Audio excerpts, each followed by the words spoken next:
Welcome back to the Law and Crime Network. My name is Bob Bianchi, and I'll be taking it from 12 to 3. Let me do it right now. I'm going to bring on my great guest, Sanford Rubenstein's been in before. He's a law and crime stalwart here, great supporter of the network, gives excellent commentary. And if you haven't ever seen anything about Sanford, you need to go on his website, handling all the huge cases in New York City. Welcome to the show, Sanford. Nice to be here again. All right, awesome. Another thing that we got on the plate, Sanford, is this Robert Durst. I mean, I know you've been following this guy for a long time, like we all have, and the case just keeps getting kookier and kookier. He's kookier and kookier, and there was a court appearance yesterday, and the prosecution was making arguments because this case is speedballing to trial. Murder charge. Let's take a look. All right, so Sanford there, just so our audience understands, prosecution's making an argument about this lying in wait. The defense is trying to get this knocked out so that they're not going to be able to use it. So let's go to the last point first, which is where the judge is basically saying, so in other words, you're trying to prove lying in wait through circumstantial evidence as opposed to necessarily direct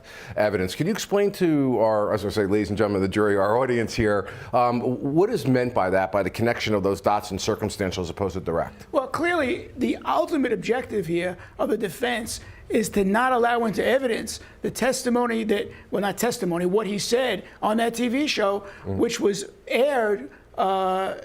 Actually, it wasn't even aired. It was something that he mentioned sort of as an aside, almost a confession with regard to killing 3 people. And the issue is, was the TV show an agent of the prosecutor, so to speak? That's the guts of where they're going ultimately with this pretrial hearing. So the real question is, what impact does that have on either allowing or not allowing into evidence the statement that he made that the defense is trying to make less important by making the producers of the show an agent of the prosecutors, which I really don't see. Right. Yeah. To the point, though, that the judge was referring to, and the difference between direct and circumstantial evidence is that in addition to the statement that he made in the Jinx documentary, which is part of the argument, the prosecution also ticked off that Suman Berman was in the rear of the house, not in the front of the house, that there was no forced break-in, that they had that kind of relationship where she would allow him to come in, that it was done execution style, that there was a habit and custom evidence where the dogs are normally separated and have to be taken care of, and that was done. In other words, this was a trusted person that came into the home, in addition to the confession that you just mentioned to, and the cadaver note, which is an interesting piece that maybe we'll get into a little bit later, but where Beverly is spelled wrong on both the note that the perpetrator was teasing the police with, as well supposedly a sample of a Durst letter where he used Beverly and spelled that wrong as well. And they're basically saying that all of those little pieces of evidence taken together circumstantially show that Durst was lying in wait. No? Well, clearly, it's a matter of circumstantial evidence versus direct. And I think that was the question you asked me initially, and that is, what's the difference?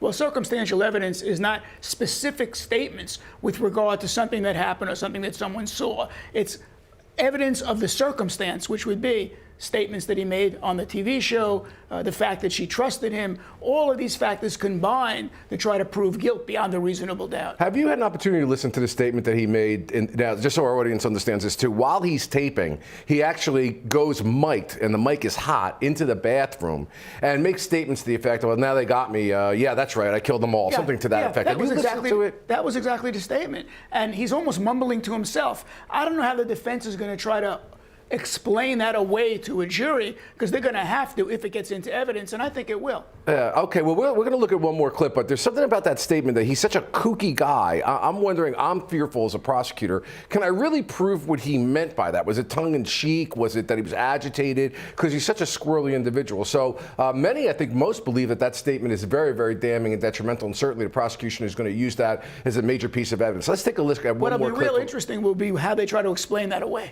Right, right. Yep. Let's take one more look at a clip from yesterday's hearing.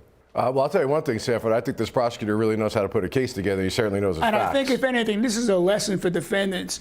Don't do media. Yeah, and you know, he had what precipitated this whole Jinx thing was that there was another documentary about him, but then he wanted to have this Jinx documentary done. And you know, and I know, as any good attorney, you don't go in and basically splay yourself out there to a bunch of producers knowing the cops are going to be watching every word you say because you're a suspect. Now, the prosecution was pointing out the victim in this case was a good friend of his, Susan Berman, and she, it's believed, knew about the information of Robert Durst having killed his wife, which had been unsolved for many, many years. And law enforcement started to pick this case back up again, I believe actually the New York authorities, if I'm not mistaken, maybe in Westchester County. And Susan Berman was going to be speaking to them. And that is the motive. And what the prosecutor said I thought was really good. Horrendous, yes, but not crazy. He's covering his tracks. And that he wrote that note because she was Jewish and he wanted her to have a proper burial, and because he had to do it, not because he wanted to do it. What do you think about that argument?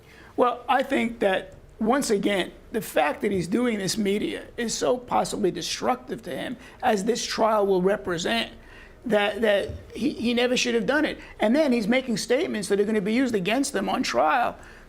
Very, very, I'm sure, against the advice of his lawyer. I can't believe a defense lawyer would say, yeah, go on TV and do another show to try to rebut a documentary that you didn't like that was done about you. By the way, it was Janine Pirro, the DA in Westchester County, who opened the case up again. Yeah, and that's what precipitated this whole cascading set of things. Now, let's not forget the other case. He had been on trial for murder before, for killing, I believe his name was Morris Black, down south, when he was pretending to be a elderly woman who was mute. Well, that was to try to get out of it. But what he did was he dismembered the body. He admitted that. Right. But he said, I didn't kill him. I just dismembered the body. Self-defense. And he was acquitted. He was acquitted. So this guy's had some storied life. And then, of course, they find him in Louisiana with this is during the course of the whole Susan Berman investigation, with a gun, a fake mask, and thousands and thousands of dollars of cash. I mean, this guy, it's kind of a strange, sophisticated, I mean, he knows what he's doing. He knows how to cover his tracks. Well, he got acquitted once. Whether he was guilty or not,